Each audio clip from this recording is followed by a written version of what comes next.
You ever see a company's big, glossy annual report and just wonder, what's the real story behind all those impressive numbers? Well, let's dive in, because today we are going to crack that code. So how do you really know if they're telling the truth? Is it just a gut feeling? Do you trust the CEO's confident smile on TV? Nope. The truth is, it's not about guessing. It's about knowing exactly where to find the one unbiased expert verdict. And that verdict, the key that unlocks the whole story, it's actually hidden in plain sight. It's all right there in what's called the auditor's report. I want you to think of an auditor as a financial detective, okay? For weeks, maybe even months, they've been on the case, combing through all the evidence, the books, the records, every little transaction. And the audit report, well, that's their final high-stakes verdict. Now, this is not just another piece of corporate paperwork. This report is the single most important thing the auditor delivers. It's a critical communication tool that everyone, investors, lenders, even employees, relies on to know if they can actually trust the numbers a company is putting out there. And you can just feel the weight of that responsibility in this quote, can't you? An auditor isn't just checking off boxes. They're putting their entire professional reputation on the line. Their opinion can literally make or break a company's credibility.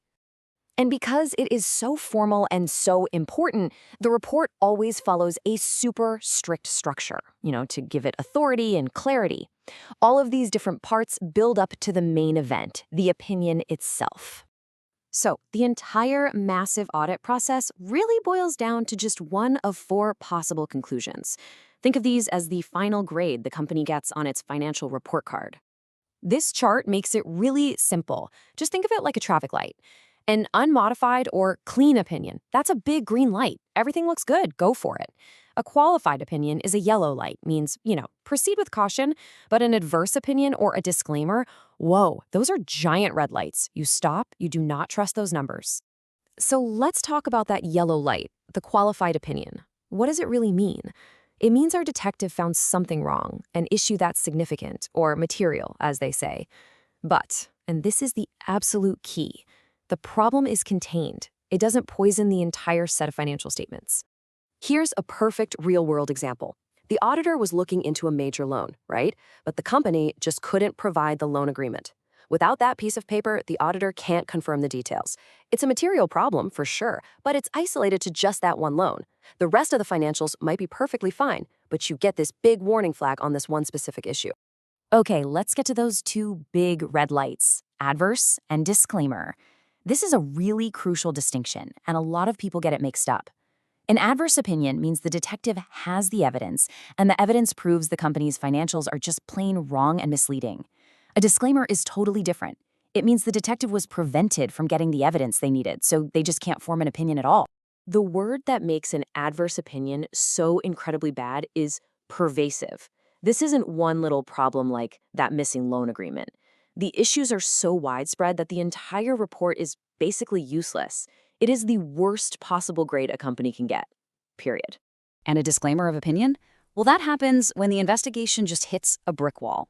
Maybe the company is hiding records, or maybe a huge part of the business is just completely inaccessible. The auditor is essentially forced to throw up their hands and say, look, we can't give you a verdict because we weren't allowed to finish our job. And here is a wild example of that. The auditors were trying to check on an investment that made up over 90% of the company's entire assets. But they were completely blocked. It's like the detectives were locked out of the most important room in the house. So beyond those four main opinions, there is one more massive red flag you absolutely have to know about. It's a special kind of warning that questions the very survival of the company itself. You see, every financial statement is built on one fundamental idea, that the company is a going concern.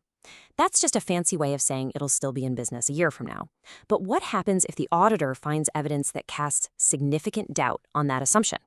Well, that's when they have to raise a material uncertainty. So what could cause such a serious doubt? Well, it could be something really dramatic, like this case where a company got busted in a massive scam. A government ban followed, and boom, their entire business just ground to a halt. I mean, how can you be a going concern if you can't even operate? It could also be a huge external shock, something completely out of their control. In this case, an earthquake literally destroyed a huge chunk of the company's business. An event like that raises some very serious questions about whether the company can ever recover. And sometimes, it's not a big scandal or a natural disaster. It can be a much more common business risk. Losing a key customer or an entire market can be an existential threat. Think about it. If one single client makes up 80% of your revenue and they just leave, the auditor has a responsibility to flag that as a major uncertainty about your future. Okay, so we've gone through a lot of technical stuff, I know, but why should you personally care about any of this? Well, because knowing this stuff, it gives you a kind of superpower.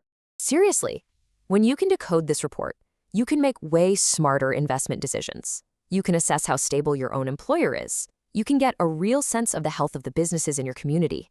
Essentially, it lets you cut right through all the marketing hype and see the verified, factual story. So if you remember one thing, remember this. The audit report is so much more than some boring legal requirement. It's a narrative. It is the real story of a company's financial health, and it's told by the only independent expert who actually got to look behind the curtain and check the facts. And that leaves us with one last question. The next time you hear about a company's amazing profits or you see their flashy new ad campaign, are you just going to take the numbers at face value? Or are you going to dig a little deeper and look for the detective's final verdict?